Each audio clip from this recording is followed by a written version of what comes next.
On the night of November 17th, 1986, Japan Airlines cargo flight 1628 was flying from Paris to Tokyo. Piloted by Captain Kenju Terauchi, a former military pilot with more than 10,000 hours of flight experience, Flight 1628 was flying over Alaskan airspace when something dramatic would happen. The Japanese flight crew of 3 would find themselves in the middle of one of the best-known encounters in UFO history.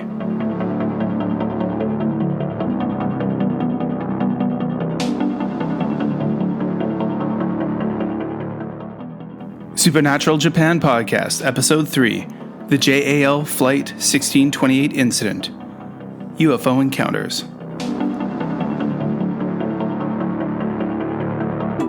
Well, hello and thanks everyone for listening. My name is Kevin O'Shea and I am the host of the Supernatural Japan Podcast. Now, first of all, I want to thank everyone so far who has gone out and followed us on Instagram at Supernatural Japan and who has joined the super awesome Supernatural Japan Facebook group.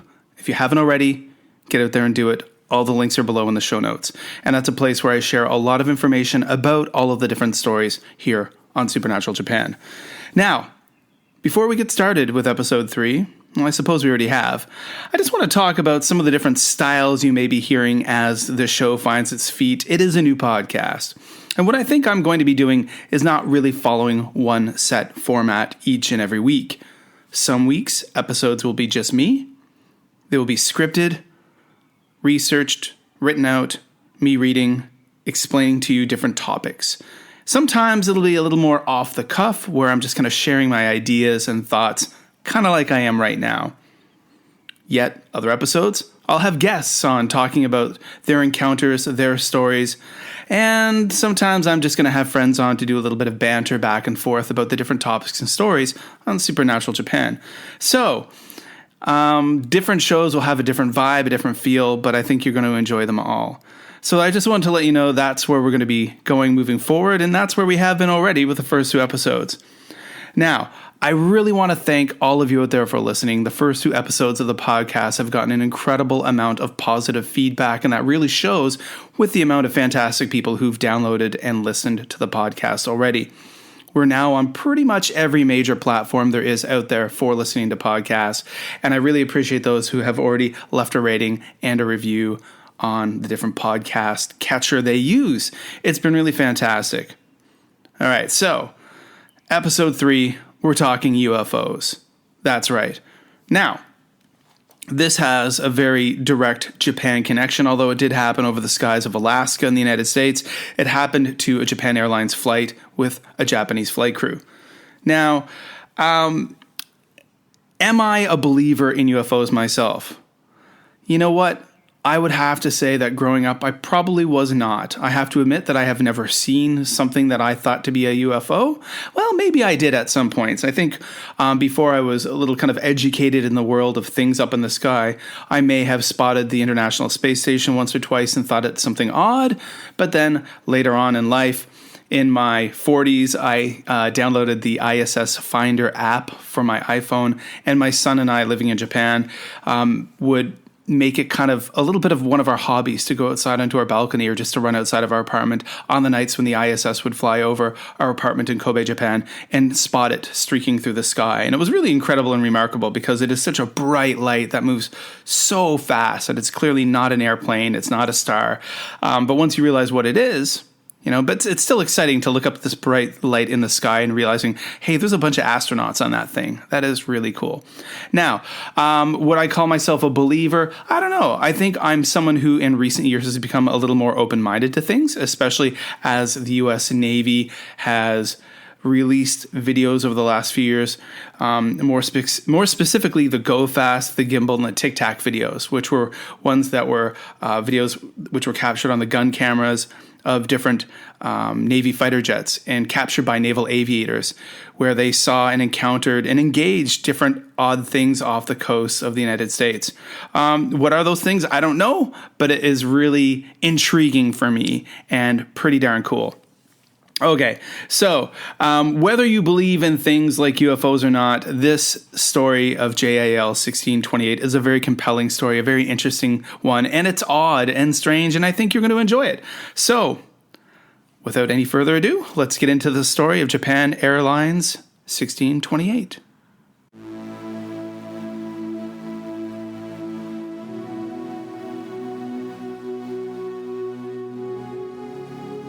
Now this comes from the Anchorage Press. Japan Airlines captain Kenju Teruichi was an ex-fighter pilot and senior airline pilot with more than 10,000 hours flight experience. He was assigned to fly a Japan Airlines cargo flight from Paris to Reykjavik, Anchorage, and on to Tokyo. On November 17th, 5:09 p.m. Alaska time, the Anchorage Air Route Traffic Control Center contacted JAL 1628, which at the time was about 104 miles northeast of Fort Yukon. The flight controller asked the pilot to adjust his heading so the plane would pass south of Fort Yukon and Fairbanks. The co-pilot turned the plane to the left about 15 degrees. Captain Teruichi, sitting on the left side of the cockpit, saw unidentified lights out of his side window to the left and below. He thought they were military planes and ignored them. After a few minutes, he realized that these unidentified aircraft were pacing him. Flight 1628 contacted the Anchorage Center twice in rapid succession and asked if there were any other aircraft in the area. The Anchorage Center responded that there were no military aircraft, and ground radar did not show any aircraft other than Flight 1628. Then, the two lights began to move in an erratic manner. The distance from the light was far enough from us, and we felt no immediate danger, said Teruichi. I thought perhaps it is a UFO. The lights were still moving strangely. Most unexpectedly, two spaceships appeared directly in front of the plane, shooting off lights. The inside cockpit shined brightly, and I felt the warmth of the UFO's thrusters on my face. Teruichi continued. Then, 3 to 7 seconds later, the fire, like from jet engines, stopped and became a small circle of lights as they began to fly in level flight at the same speed as we were. The middle of the body of the ship sparked an occasional stream of lights, like a charcoal fire. Its shape was a square, flying 500 feet to 1,000 feet in front of us, very slightly higher in altitude than us. Its size was about the same size as the body of a DC-9, similar in size to a Boeing 707. It is impossible for any man-made machine to make a sudden appearance in front of a jumbo jet that is flying 910 kilometers per hour and move along in a formation paralleling our aircraft. But we did not feel threatened or in danger. Honestly, we were simply astounded. I have no idea why they came so close to us. There was a pale white light in the direction where the ships flew, away, pacing us. The Anchorage Center replied that they saw nothing on their radar. I set our digital weather radar distance to 20 miles, radar angle to horizon. There it was, on the screen. A large, green, round object had appeared 7 or 8 miles away in the direction of the object. We arrived at the sky above Alaskan Air Force Base in Fairbanks. It was a clear night. We were just above the bright city lights, and we checked the pale white light behind us. There was a silhouette of a gigantic spaceship. We must get away quickly. A terrified Captain Teruichi, in coordination with the Anchorage Center, attempted evasive maneuvers, such as flying in a circle and changing altitude. The gigantic UFO, later described by Teruichi as the size of 2 aircraft carriers, shadowed Flight 1628 through all maneuvers. Teruichi wondered and feared as to their purpose. Anchorage Center offered to scramble a military jet, but Captain Teruichi declined the offer, fearing unintended consequences of a military confrontation with the UFO. About that time, a United Airlines passenger jet flew into the same airspace and was requested by the ATC to get a visual on the situation. Teruichi reported, when the United plane came by our side, the spaceship disappeared suddenly. The strange encounter ended 150 miles away from Anchorage. In 1986, John Callahan was FAA Division Chief of the Accidents and Investigations Branch in Washington, D.C. About a week after the JAL 1628 incident, he got an urgent call from Alaska. Callahan's recollections were recorded in an interview conducted circa 2000. His comments, too, are edited here for brevity and clarity, according to the Anchorage Press. I forget who it was that called, he said. We got a problem here. I don't know what to tell the media. The whole FAA office is full of media from Alaska. And Callahan asked, what's the problem? He says, it's a UFO. I said, what? UFO. He says, well, last week we had a UFO chase a 747 across the skies up here for about 30 minutes or so. I told him to get all the data together. I wanted all the civilian and military discs that they had and all the tapes that they had available, and flown overnight to our tech center where I'm sitting. The military refused to send their tapes, but he got everything Anchorage Traffic Control had. We told him that we wanted a room set up to be just like it was in Anchorage, and we wanted all the data to come to the scope radar monitor, and we want to see everything the controller has seen. We want to hear everything he heard, and we wanted it all tied together, the radar, the digital radar, and the sound. When Callahan played the tapes, he heard all three-way conversation between Anchorage Air Traffic Control, Elmdorf's NORAD Regional Operations Control Center, and Captain Tarucci of JAL 1628. He also played a tape of the ATC radar sightings on the scope. Anchorage Air Traffic Control didn't see the UFOs on their radar, but based on their conversation, the military were clearly tracking the UFOs. Callahan explained, the military controller has what they call height-finding radar, and they have a long-range radar and short-range radar, so if they don't catch it on one of their systems, they catch it on the other. Ours wouldn't record it. Details reported by the military controller indicated that the UFOs were traveling thousands of miles per hour as they maneuvered in the airspace around 747. The military controller had one other surprise finding. Near the end of the incident, the United Airlines flight was diverted to observe the JAL flight. By then, Captain Tarucci no longer saw the huge UFO, and the United pilot did not see it either. Unbeknownst to both of them, the military radar clearly indicated that the UFO had tucked in out of sight behind the United flight and had begun following it. After sitting through the presentation, Callahan's boss turned to him and said, "Don't talk to anybody until I give you the okay." The next day, his boss set up a briefing. According to Callahan, I brought all the people from the tech center. We went upstairs. We had all kinds of boxes of data that we handed them. Printouts. It filled up the room. They brought in 3 people from the FBI, 3 people from the CIA, and 3 people from Reagan's scientific study team. And I don't know who the rest of the people were, but they were all excited. Callahan and his staff showed the assemblage everything they had and answered a lot of technical questions. When they finished their briefing, Callahan said that a guy from the CIA basically said, "None of this ever happened.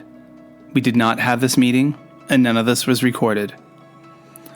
He said that if they come out and told the American public that they ran into a UFO out there, it would cause panic across the country, so therefore we can't talk about it. And we're taking all this data. And the CIA and FBI agents took all of the data away. When they asked me what I thought, I told them that it looked like we had a UFO that was up there. As far as I was concerned, Reagan's science team were the ones that verified my own thoughts about it. They were very, very excited about the data. They said that at the time that this was the only time they'd ever recorded a UFO on radar for any length of time.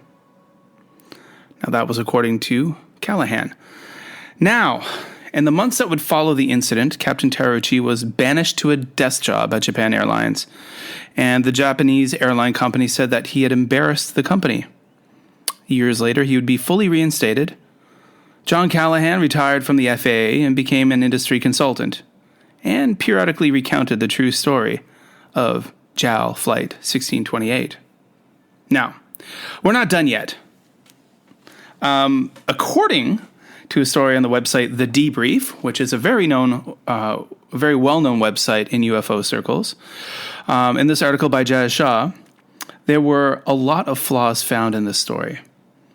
Now, this event that appeared on many TV shows, such as Unexplained, which is a TV show that will be linked. There will be a link in the show notes of the Supernatural Japan podcast on our Facebook group. You can go and check out a video clip, a story from the TV show The Unexplained, that many ufology bloggers and ufology circles seem to take this story as gospel. In the article by Shaw, he says, the descriptions of some of these events that they rely on to make the case certainly do lend into a patina of truth. But when you poke too far into the gritty details, some of the flaws in the story become somewhat glaring.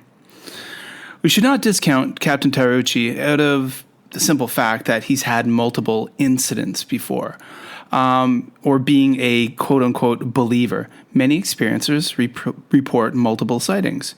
But that being said, other details found in this data should give us pause.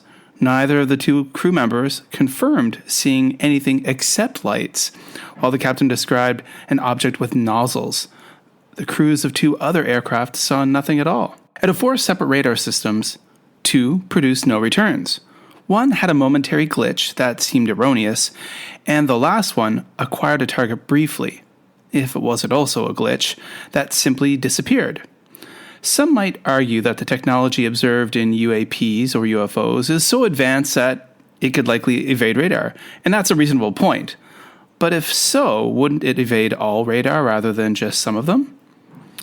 Without seeming to throw cold water on anyone's parade, a detailed examination of this FAA package leaves multiple holes in the story that, at a minimum, should leave us room to acknowledge the arguments made by skeptics.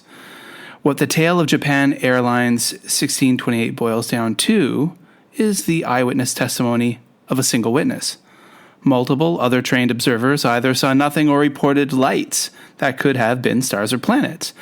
And the type of technical data we all crave as supporting evidence, such as has been offered in some of the Navy encounters, like I mentioned earlier, the Go Fast or the Gimbal or the Tic Tac videos, simply hasn't been shown here.